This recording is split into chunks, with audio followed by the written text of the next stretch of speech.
That is right, I am back, and it has been 3 weeks, 3 long weeks, but I am very excited to come back and give you guys this great content. I missed you guys. I know y'all missed me. And, you know, it's already been 3 weeks. Why don't we just hop straight into what's been happening in the XFL? We left off in week 4, and a lot was different. A lot was different.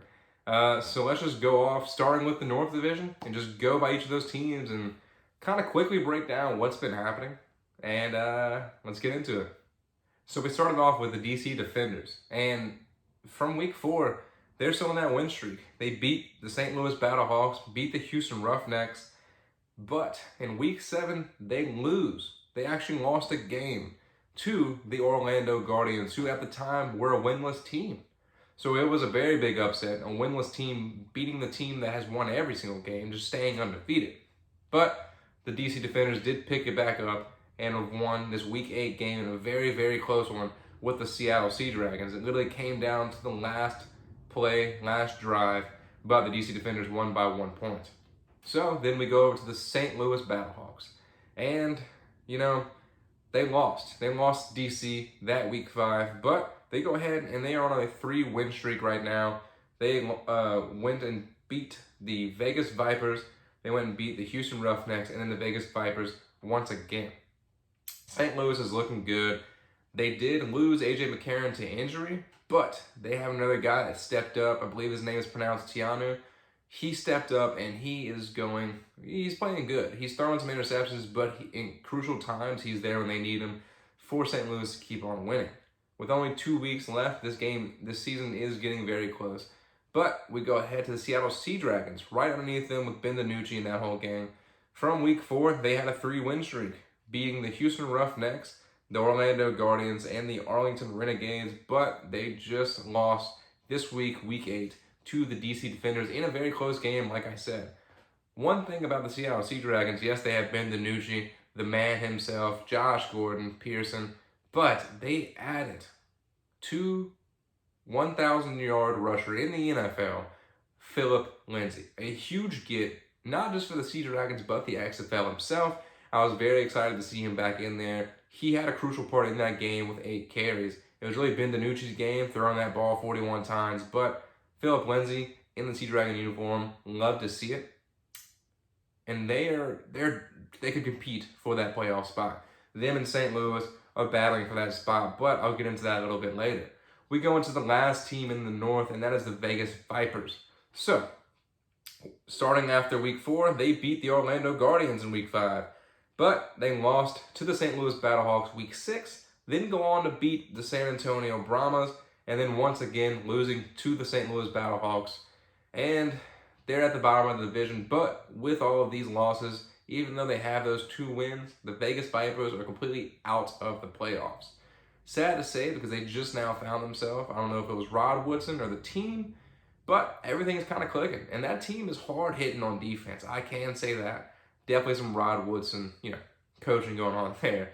But they found themselves, and even though they're out of the playoffs, they are still playing their best football this late in the season. So I'm very excited to go ahead and see them next season, and hopefully they can end up competing. So we're going to jump straight into the South Division, who, as we know, the Houston Roughnecks were on top, were undefeated that week 4. That changed really fast. That changed in week 5 with the Seattle Sea Dragons taking them down, but they lost 3 straight with that. They not only lost to the Sea Dragons, but lose to the DC Defenders and the St. Louis Battlehawks. Don't know what happened. Jontre Kirkland was injured. He was their star receiver, but they had plenty of great talent behind him. Don't know what it is, but they've lost. But they go ahead and win in week 8 to the San Antonio Brahmas with our first overtime game in the XFL. Or really, it was our second, but first overtime game in the order I'm saying it. Which the overtime was pretty cool. I remember saying in my rules video how it worked. I wasn't expecting, how it went down, but I liked it a lot. Basically, they go for 2-point conversions, get 3 tries like a soccer shootout. And it was really good. Came down to the wire, but the Roughnecks ended up winning in a very close one towards the end. So then we go down to the Arlington Renegades, and they go ahead in week 5 and beat San Antonio. But the next week, they go ahead and lose to the Brahmas. And then they go and lose to the Seattle Sea Dragons. And then they go and beat Orlando Guardians. So the Renegades are kind of on and off. I don't know what type of team they are. Like, I don't know if they found themselves. They do have a different quarterback, though. Forgot to mention this with the Vipers, but they had a trade with the Vipers to get Luis Perez, and he's kind of doing his thing over there. He's not the best quarterback, but they got rid of Kyle Sloter because he wasn't doing good. And Perez is kind of fitting in that system. So maybe they started coming back. Maybe they started winning a lot of games. And they could possibly catch up with the Roughnecks. They're not that far behind. And they could get that #1 spot in the division. Speaking of spots, we go to the 3rd spot in the division. We have the San Antonio Brahmas. So in week 5, they go and lose to the Arlington Renegades, like I just mentioned. Then they beat the Renegades next week. Then they go ahead and lose 2 straight games to the Vipers and to the Houston Roughnecks in that close overtime game I was talking about. They're kind of the same as the Renegades. I don't know what their game is, what they're doing. It just seems like this whole South Division is kind of falling apart. The teams had themselves in the beginning. I thought the Browns would be a good run team, good run attack, but they've kind of fallen off as well. So hopefully they can find themselves towards the end of this year. They're not really competing for that playoff spot, but like I said, the team needs to be a team and build themselves together. But speaking of a team that's not competing for a playoff spot, let's go to Orlando, see the Guardians. So the Orlando Guardians keep their losing streak going all the way to week 7 until they beat DC, the undefeated team, like I mentioned earlier. They go ahead and take them down in a very close game.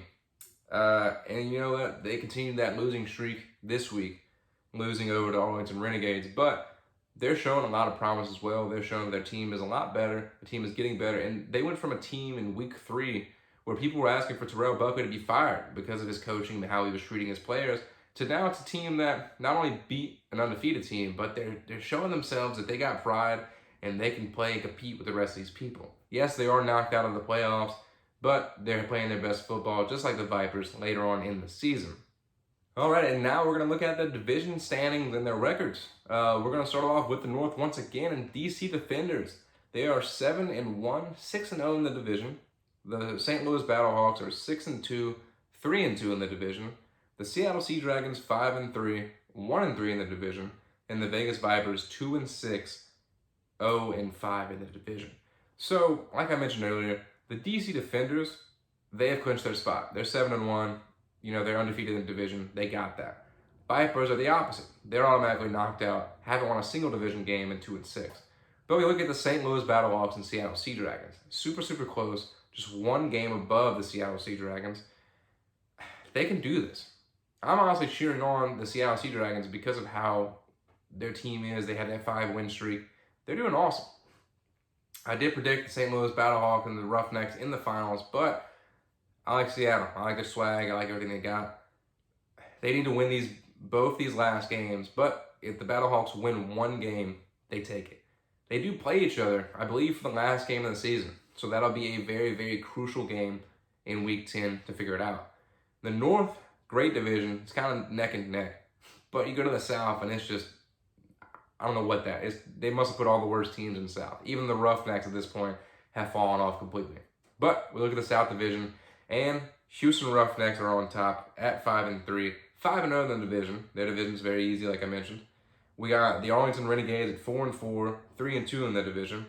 The Brahmas at 2-6, 2-3 in the division. And the Orlando Guardians 1-7, 0-5 in the division. So the Orlando Guardians automatically knocked out, like I mentioned. But that top spot is for grabs. I mean, if the Arlington Renegades go ahead and beat the Roughnecks, maybe they grab that top spot, even though the Roughnecks are 5-0 in the division. Not sure. I doubt it. But I feel like the Renegades can still, I feel like they're kind of clinching that spot as well as the Roughnecks. I really feel like in the South, the Roughnecks and the Renegades have clinched their spots already.